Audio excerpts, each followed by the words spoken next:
Hello, and good day to all our listeners. Welcome to our podcast brought to you by the UST College of Science Glee Club entitled Breaking Down the Beat, the Science of Music and Singing. I am Dean. And I am Dea. Sana excited kayong lahat para makinig sa podcast natin today and for the rest of the week since we'll be talking about how music influences and is influenced by different fields of studies in science. Ako alam kong excited na ako pag-usapan ang topics nating nakahanda for our guest speakers. Ikaw ba din? Siyempre naman, Ate Dea, excited ako kasi madami tayong topics na papag-usapan this week na for sure makukuha ang interest ng ating mga Thomasian scientists at pati na rin ang mga aspiring scientists natin dyan. Well, we hope you are all ready as we are, because for our first episode, we will be talking about the biology of music. I'm really looking forward to today's episode. How about you, Dean? What are you expecting from this episode?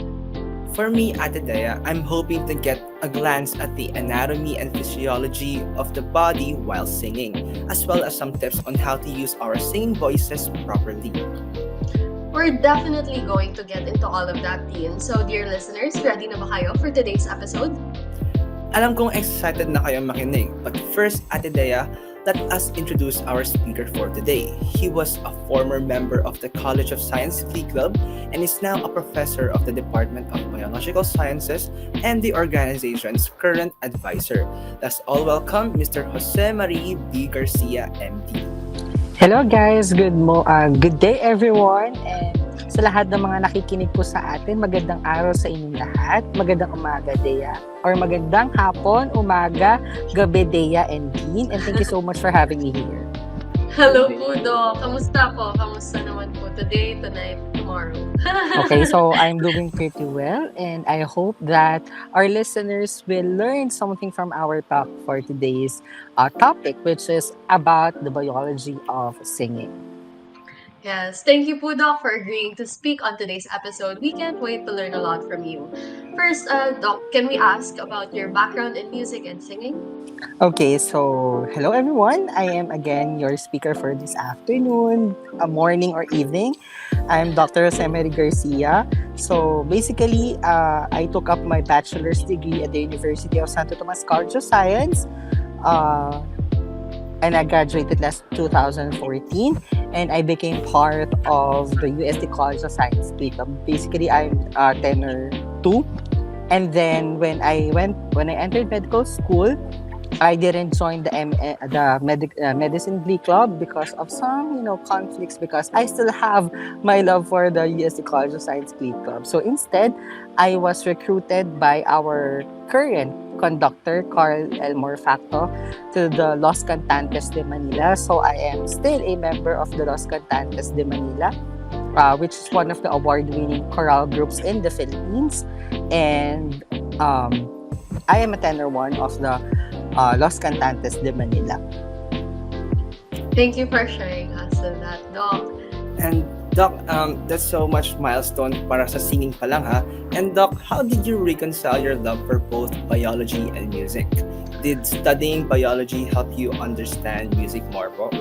Well, basically, since I know a lot of anatomy and physiology when I was in my undergrad, as well as when I reached my medical degree, it helped me understand how to take care of my voice, how to use my facilities, because your body is a total different instrument. So when you know how it functions, when you know where is it located, how they coordinate to one another, it is easier for you how to use or to utilize that one particular instrument. For example, when you're using a guitar, diba, you have to know what are different parts of the guitar. Where do you adjust the strings? Where do you place the strings? Where do you strum to produce a sound? Now, if you understand your body and you know how it works, it is much easier for you on how you produce a beautiful sound and how you sing properly. Because singing is, it's not just producing sound. It's a total body mechanism that you have to join one another. Lahat dapat pagdidikit-dikitin mo in such a way na makakapag-produce ka ng beautiful sound with not putting so much strain on your throat. Yes, that's right nga naman, Doc. With your expertise in biology and experience with singing po, you're the perfect person to have on our podcast today talaga. So to get into our discussion more, Doc, most of us know that when talking about singing, we produce sounds sa tinatawag nating voice box or the larynx. Can you walk us through how the larynx produces sound and what factors contribute to voice pitch? So I guess it's very important for us to know first our breathing mechanism. So the first thing that you have to take note is your respiratory system because that's where gas exchange happens. Okay, so it starts with your nose, okay, which receives the air from the environment. Then it goes to your nasal cavity, going down to your voice box. Okay, that's the next station. Then going down to the trachea. Then once it passes through the trachea, it goes to the bronchus, then to the bronchus, then to the alveoli or to the parts of the lung. So that's the first part. So basically, that is the mechanism of inhalation, wherein we take in air in our body. When we take in air in our body, we increase the intrathoracic pressure and we push down as well the diaphragm. So pababa yung motion ng diaphragm, which is the main inspiratory muscles. We also increase the capacity of our rib cage by the help of our intercostal muscles or the muscles located in between the ribs. So, kailangan pinapalaki natin siya. Kapag lumaki na yung ating rib cage and we push down our diaphragm, we also increase now our intra-abdominal pressure. So, those are the two pressures essential for breathing. Now, what happens next? When our lungs are full, okay? When our lungs are full, it has to go back to the environment in the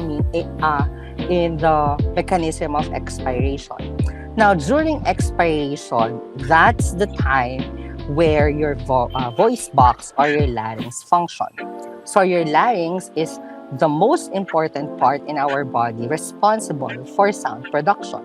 So when we inhale, initially your vocal cords are open because you have to push the air going into the lungs. But when we exhale, there is a net movement of the vocal folds to oppose each other. So dapat magdidikit sila. Okay? So that particular motion moves the larynx or moves the vocal folds together in the midline. Okay? So that particular pressures in physics, in our later discussion, we will understand how Bernoulli's effect is important in this mechanism. So once the air pushes out of our lungs and it passes through our larynx, it will now change the formation of our vocal folds, okay, producing now a particular sound unique to everyone. Okay, now aside from the space in between of the two vocal folds, so the space in between the two vocal folds is termed as your rima glottidis or the glottis. So it needs to change to produce sound. Aside from that particular space that changed, you also have the length of the vocal folds that changes. Okay? And when it changes, it produces now the change in pitch, so taas. Okay? The thickness and the thinness of your vocal fold changes the pitch and changes as well the timbre of the sound. The pitch is the highness or the lowness of the sound, and timbre is the quality of the sound. Kailangan ba mas madilim? Kailangan ba mas bright? Yon ay ginogovern ng changes ng ating vocal folds that is also secondary to the movement of air. Now, when we produce the sound, which is the responsibility of the larynx, we have to deliver now a beautiful message by means of saying it through our words. So, after it passes through the larynx, yung air nandoon na siya sa taas, di ba? At marami siyang pwedeng puntahan. Pwede siyang pumunta sa ilong at pwede siyang pumunta sa bibig. And now, here comes the mechanism of speech, wherein we deliver the message in the most understandable way possible. And these are governed by the palate, the soft palate and the hard palate, the tongue, the movement of the lips, as well as the facial muscles and your nasal cavity. So it is a coordination of all systems, your nose, your ears, your oral cavity, your lungs, even your intra-abdominal pressures. So those are the things that you have to consider when you try to produce or when we try to produce speech, voice, or even how we sing. So the fundamentalities of singing is basically rooted on how we speak. Yes, that's very interesting nga doon. Ganun pala po yung nangyayari sa larynx ko every time I sing. Oo nga, same here, Ate Dea. I really appreciated what Doc said about our larynx. So, mas na-appreciate ko rin tuloy ang larynx ko ngayon. Kailangan ko nang mas alagaan to, lalo na't may mga upcoming performances pa ang Glee Club. Tama ka nga dyan, Dean. And with that being said, here's a friendly reminder for everyone to drink water para naman ma-replenish ang ating lalamunan. Ngayon naman, Doc, we would like to know po saan na-redirect yung voice after production. Like, how and where does the voice resonate po mismo in our body? Okay, so sabi ko nga kanina, it starts with the voice production when it passes through the larynx, right? So the next part is yung pasa, the upper part, which is the area of the pharynx, and it has three parts: the oropharynx, which is posterior to the oral cavity, the nasopharynx, which is posterior to the nasal cavity, and you have the laryngopharynx, which is actually the area on the larynx. So the air passes through these channels, and our facial features, our facial muscles, our tongue, teeth, our palate, and our soft palate are the ones responsible now in producing the words that we say every time we sing. So it's very important that when we sing, we also exercise those areas. Kasi aside from the air, yung pagiging malinaw ng sinasabi natin pag kumakanta, importante din siya. And these are the responsibilities of those organs that they have to be joined together, they have to be coordinated together, they have to be exercised together so that we can produce a good sound and a good wordings of the song that we sing. Follow-up question po, Doc. Do these resonating chambers correspond to the different voice registers, specifically head voice and the chest voice? How would you describe and differentiate each po? Okay, so when we talk about the head voice and the chest voice, this has something to do on how we place or how we push the air in the different chambers of our body, especially the parts of the oropharynx, the laryngopharynx, and the nasopharynx. When we talk about the chest voice, okay, so the pressure is coming from the chest, and mainly we place the throat of the voice going down, going towards the oral cavity mainly. Dun lagi ang bato. Okay? But when we use your head voice, papunta siya sa taas, we open as well the nasopharynx and the oropharynx.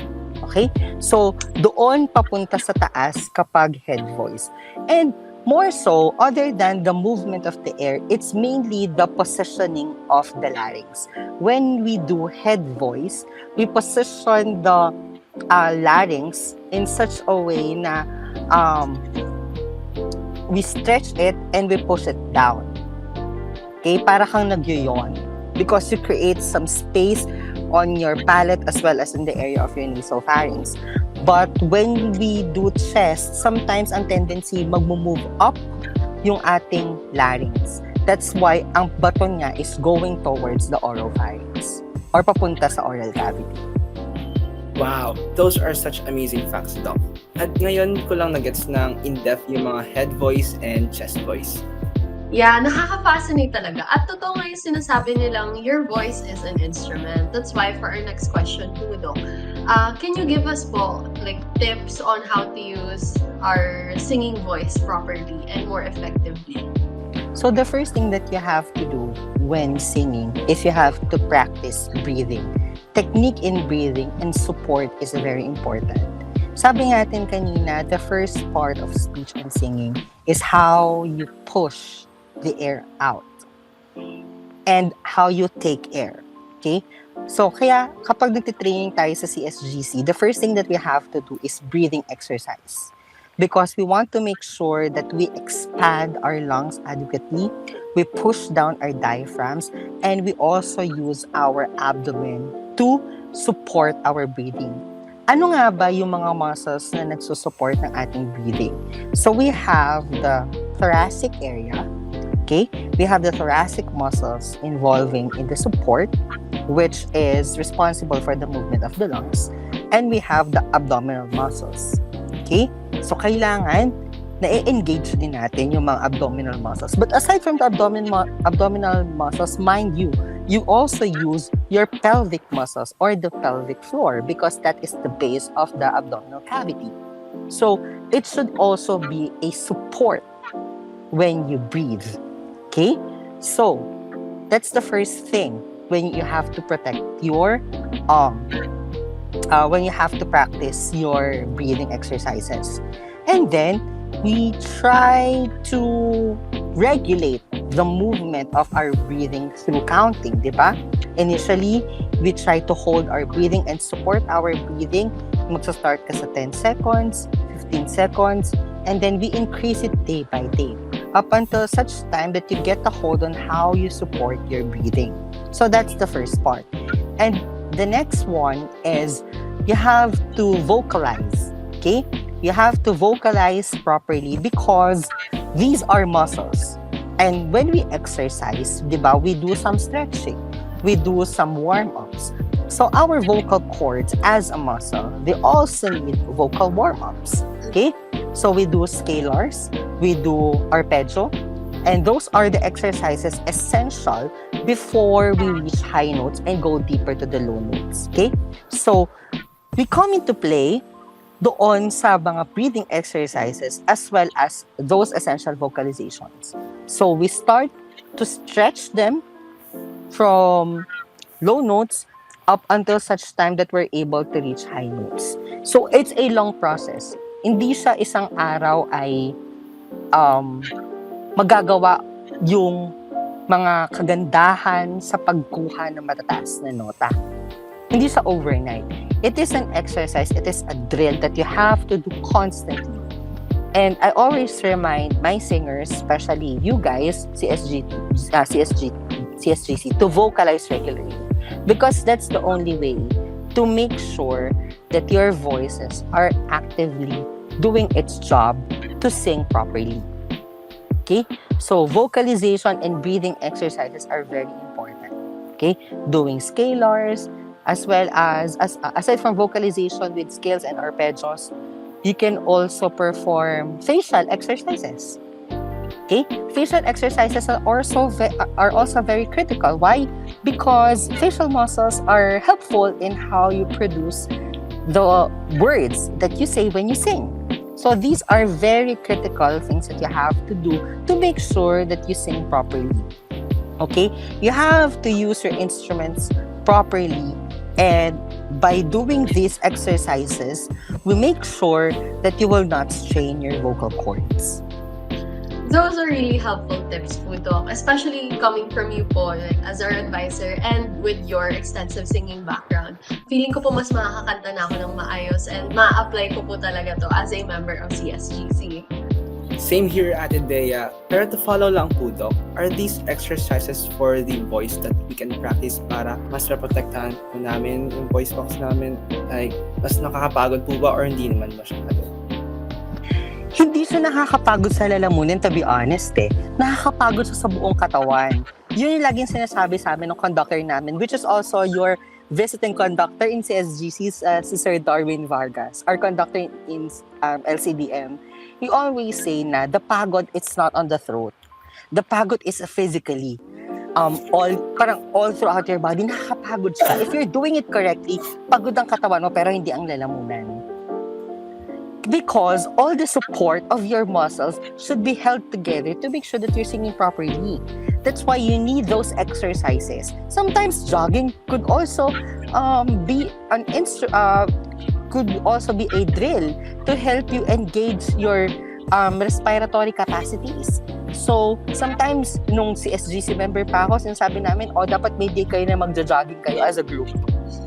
Kasi it also increases your breathing, di ba? So, physical warm-up is very essential because they're also vital in making sure that your breathing and your singing strategies are all working great all at the same time. So, hindi siya nakakapagod sa lalamunan if you're doing it properly. It's more on how you engage your instruments properly. That's why it's physically exhausting. When after a concert, we sang 20 songs in a concert, hindi siya nakakapagod sa lalamunan if you're doing it properly. Pero pagod na pagod yung katawan mo of all the engaging that you have to put in your abdomen, all the breathing that you have to do, expanding your lungs, all the placements that you have in your oral cavity, your facial expressions that you have to make, just to make sure you deliver the message, you deliver the word, you articulate the word properly. So it's a whole system, more than just straining your voice. So if you sing and you feel like there's some form of pain in my throat, then maybe you're not singing properly. That was very insightful po, Doc. Okay, mukhang itatry ko mamaya yung ibang exercises na yan. Same din. Parang magpa-practice din ako maya-maya. Yung points mo po, Doc, really prove my point na importante talaga na maalagaan natin ang ating voice. I couldn't agree more, Ate Dea. It's really amazing what the body can do, and more importantly, by taking care of it, we can even become better. Thank you again for your time for this insightful discussion, Dr. Sia. We really learned a lot from you po, especially for me po, ang tumatak talaga po is yung what you said about the differences in how we register our head voice and chest voice. And very interesting din po what you said about the exercises we can do to improve our singing performances. Ikaw ba din? That's right. I really appreciated how to take care of our larynx para mas maging better yung ating mga upcoming performances at kung paano mas maalagaan natin ating magandang mga boses. And at sana marami rin natutunan ang mga listeners natin today since very informative nga naman talaga ang episode natin. But for now, we'll have to wrap up and end today's episode. But before I wrap up, Dean, I just want to give some message for those aspiring singers. So sabi sa basa, sa napanood ko sa isa sa mga professors na nagko-conduct ng research, anyone can sing. But it takes a lot of practice for you to sing. But aside from those vocal techniques, as a medical doctor, what are the things that you have to know for yourself to protect your vocal cords or to protect your singing voice? So number one, you have to hydrate regularly. Kailangan mong uminom ng maraming tubig.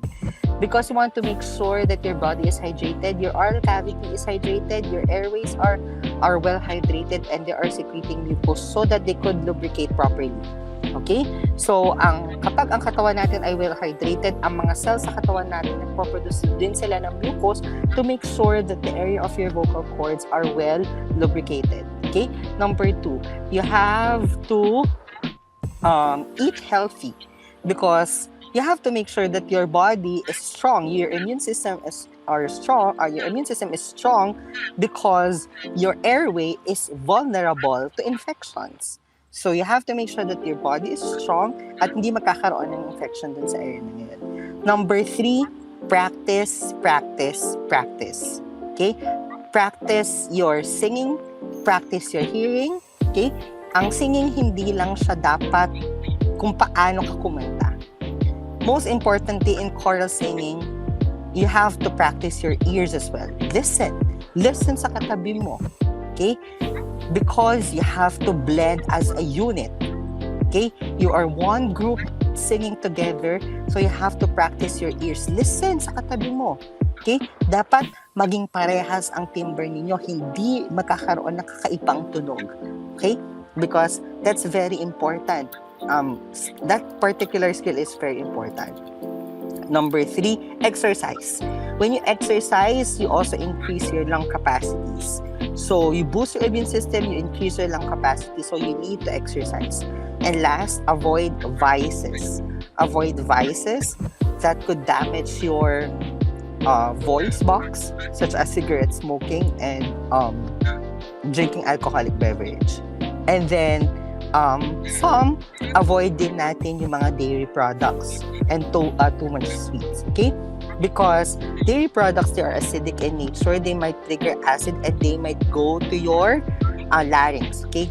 Especially those patients who had reflux, okay? Those acidic substance or your hydrochloric acid, that could also damage your vocal cords. So please take care of your voice, because you do not have any instruments in choral singing. Kunwari na lang gagamit lang kayo ng mga accompaniment. But most of the time, or all of the time, you use your voice to express the message of the song. So please take care of your voice. By doing these steps, you boost your immune system, you take care of your vocal cords, and at the same time is you make yourself healthy. Ayan, you heard it here guys ha. Remember, proper hydration, good diet, good health is important for singing and for your overall well-being. It is important for us to take care of our most useful instrument, our voices, and ourselves as well. Yes, and remind the doc, practice. Practice is a very important part of this process so you can reach your potential as a singer. Avoid any vices, because not only is your voice an instrument, but your whole body is also. But now, unfortunately, we do have to end this episode. But we have a week of more science-packed learning for our listeners to look forward to. In our second episode, we'll be delving further into the physics of music with a new guest speaker and 2 new hosts. So stay tuned. Let us also know your thoughts on this episode through our evaluation form. Scan the QR code flash on screen for our video viewers, or click the link found in the description. Also, don't forget to like and follow us on all our social media accounts. That's UST College of Science Glee Club on Facebook and at UST CSGC on Instagram and Twitter. And with that, thank you all for listening. Once again, I am Dean. And I am Dea, and this has been Breaking Down the Beat, the Science of Music and Singing.